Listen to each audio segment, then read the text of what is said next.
We can have swimmers who are men just be like, Andrew, I have something to tell you, my man. I have not been winning any of my swim races, so it's time to do the snip snip on the dick, and then I'm gonna become a champion, and then you're gonna vlog my rise to fame, and then I'm gonna be on NBC Sports as the reigning female, Andrew, female reigning champion, and that's okay, and that gets defended.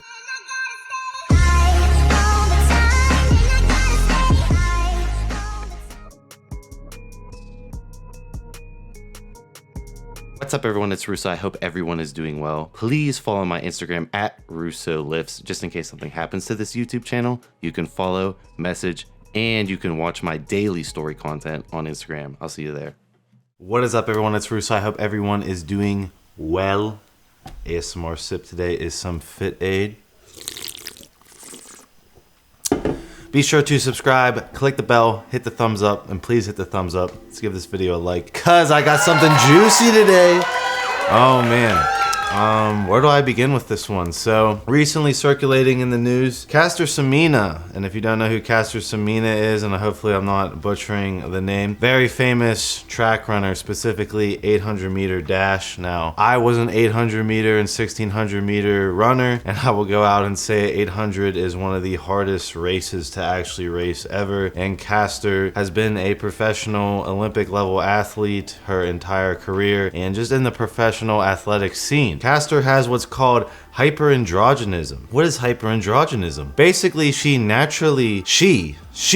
binary female, she naturally makes a lot of testosterone and even has the development of internal testes. And recently in the news, she's been put on blast. Well, not put on blast, but it's been brought to light that she has to take hormone-blocking medication. So this is like, I can't wrap my head around this. So we can have swimmers who are men just be like, Andrew, I have something to tell you, my man. I have not been winning any of my swim races, so it's time to do the snip snip on the dick, and then I'm gonna become a champion, and then you're gonna vlog my rise to fame, and then I'm gonna be on NBC Sports as the reigning female, Andrew, female reigning champion, and that's okay, and that gets defended. But Castor Semenya, who has a God-given genetic adaptation, again from her home country of Africa, like the epigenetics of her adaptation to produce more natural testosterone, and she's been winning all her races forever, all of a sudden has to take hormone-blocking medication to fit in the parameters. Yet the girl, Leah Thomas, is in the clear. So I want to watch this HBO little thing, and I will say this is a reaction video under reaction law. So HBO, watch out, I will file a claim back. Castor Semenya burst onto the scene as an 18-year-old phenom, winning the world championship in the 800 meters by a stunning margin. Nobody could live with the pace of this South African woman. But Semenya's coronation was put on hold when officials at World Athletics, the world governing body of international track, announced that there would be an inquiry. They thought I had a dick, probably. Did they look at you? They thought I had a dick. Okay, she's a biological female. You can chromosome test her, okay?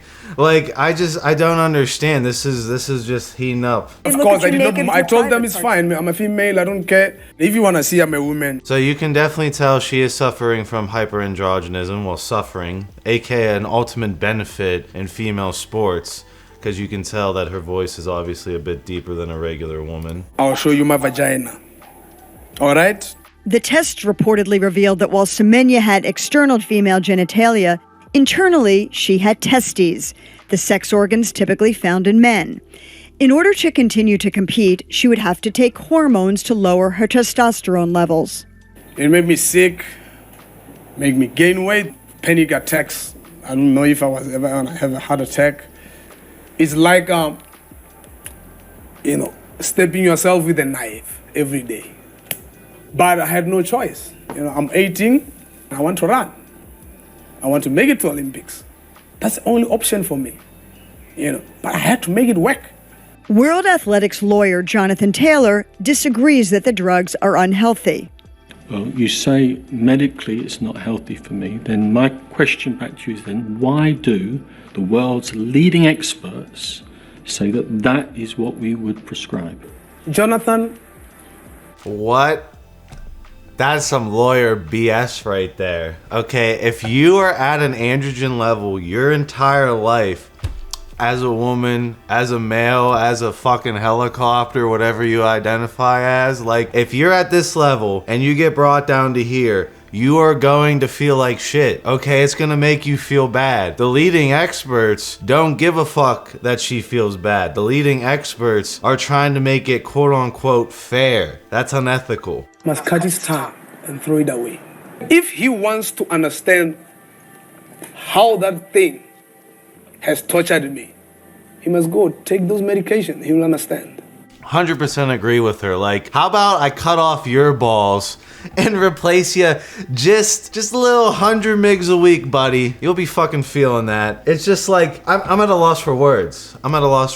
So like, Leah Thomas will get defended like crazy. Leah Thomas ain't no woman. Leah Thomas started life as a male. Bone density, frame structure of a male. Exposed to high androgens for most of his life before he decided to switch to a woman. Obvious advantages of having high androgen exposure for that long. Having a different frame to a standard woman, aka male frame, aka male bone density. And Leah Thomas is all defended. You're despicable, Russo. Why can you be making fun of Leah Thomas? Or you have Castor Semenya, who's actually a woman who has hyperandrogenism, still is a woman. Never in her life did she switch over to a man. So she has higher circulating T. So it's kind of weird, like with Leah, for example, Leah in quotation marks, right? With Leah, that's allowed to be controlled exogenously, the androgen level, meaning even though it's in range, it's still esterified to it's a constant stable blood level, right? Constant stable blood level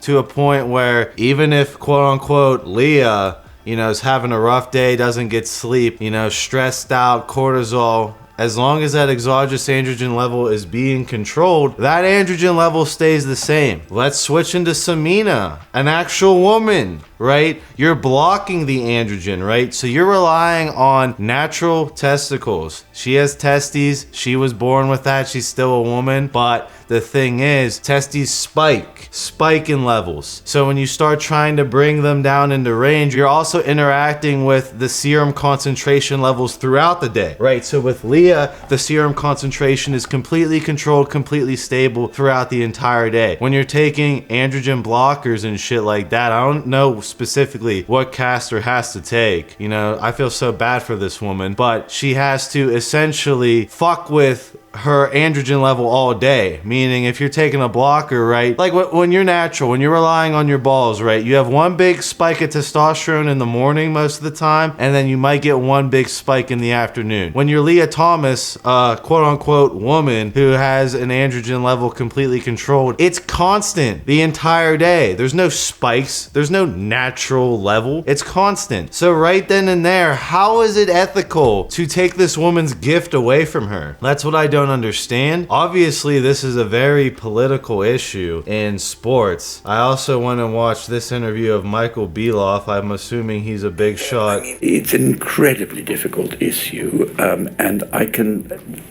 got to be very careful. Like, I've already watched this dude. He's just like fucking talking in circles around it. Levels that they thought was the fairest balance they could achieve. Now, the CAS panel took a different view, although they suspended the operation. They thought just bring more evidence, and that's the exercise which is now being carried out. Ms. Semenya's case is very interesting because at the moment the regulations don't exist. So this is unethical as fuck. This is the clown world we live in, where a man who had all the advantages of being a man can just one day, you know what, Andrew, I'm tired of losing, I'm chopping the cock off, and then get on exogenously controlled androgens that are completely fucking stable. No matter if like you're having Chinese water torture done on you the night before, your androgen level would be the exact same. And Leah can compete against natural women who have a female bone structure, who never were exposed to high amounts of androgens, who have female bone density and a female central nervous system with less reactions. Obviously, androgens are dependent on your reaction time, but we can't excuse the fact that Leah was a male for most of the life, swimming as a male most of the life, competing and losing against males most of, in quotes, her life. And then we have Semenya over here, natural God-given gift of being, you know, or it's a takeaway, right? You're not as feminine, but she has hyperandrogenism. That is relying on natural hormones. She's got testes. Testes do not just keep a stable level. If I did Chinese water torture on Semenya and I did Chinese water torture on Leah, since her androgen is being exogenously controlled, is going to have the same androgen level no matter how much Chinese water torture I do, where Semenya is taking hormone blockers, and if I stress Semenya out furthermore, she's going to make no natural testosterone because the testicles only work in the optimal natural environment to produce testosterone, which is already being augmented and fucked with. And then you have Semenya, who suffered her entire professional career trying to fit in these levels. Where the fuck are we getting these levels from with elite level pre-Olympic Olympic athletes? Where are we getting these hormone levels that are fair? You know, this is absolutely batshit crazy. I am like at a loss for words. How is it ethical? Someone explain to me in the comments below. I'm calling on everyone to give me some sort of logic on what I'm missing out on. Like, Leah's completely protected by this media, where Semenya, a natural born woman, is like, you can't compete unless you get these levels under control. I was born like, I don't care you're born like this. You gotta get these levels under control. And then Semenya, her entire professional career, I don't know if you've ever raced track. I've raced track. The amount of anxiety I would get before a race, and it's non-professional race like Semenya, is insane. So I can't imagine fucking up my androgen levels before every single race, still trying to compete. When I grew up as a child, as a woman, sure, I had higher androgens as a normal woman, but that's what I'm used to. That's how I mentally felt on that androgen level. I now have to enter professional, elite level, international track racing with fucked up hormone levels to fit in, where Leah Thomas is put on the shrine because Leah Thomas is a powerful, in quotation marks, woman. What is going on here? I thought we were about protecting women's sports. Here's the argument of factor of like, here's an elite level genetically gifted woman that could beat the shit out of Leah Thomas, and we have to fuck with her hormones, who's an actual woman. I don't care about the hyperandrogenism, honestly. Like, you're an elite level track star. Your environment that she was born in, her epigenetics of her family ancestry, obviously valued the higher hormone levels for survival. Leah Thomas, you're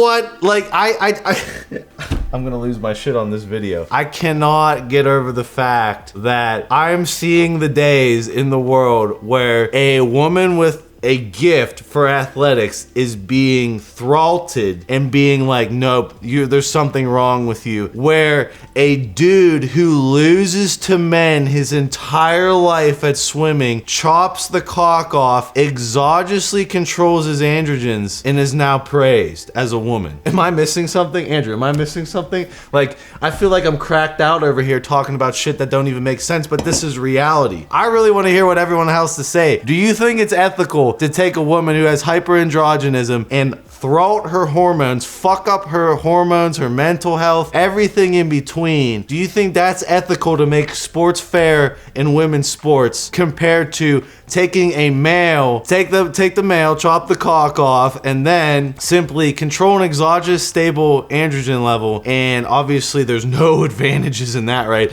And then compete that man as a woman in swimming and then have her be champion, and that's cool. What the fuck is going on here? I'll see you next time on Clown Athletic News with Ryan Russo.